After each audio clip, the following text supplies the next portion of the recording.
The Bellagio Conservatory exhibit.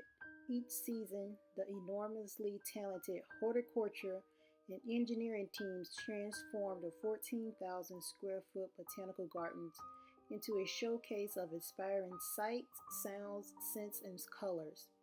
Spring, summer, fall, and winter are all featured along with a special display for Lunar New Year. When the seasons change, so do the displays.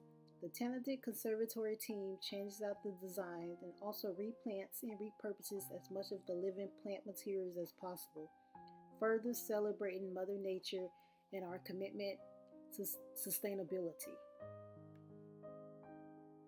The conservatory was established in 1998 at the opening of the resort.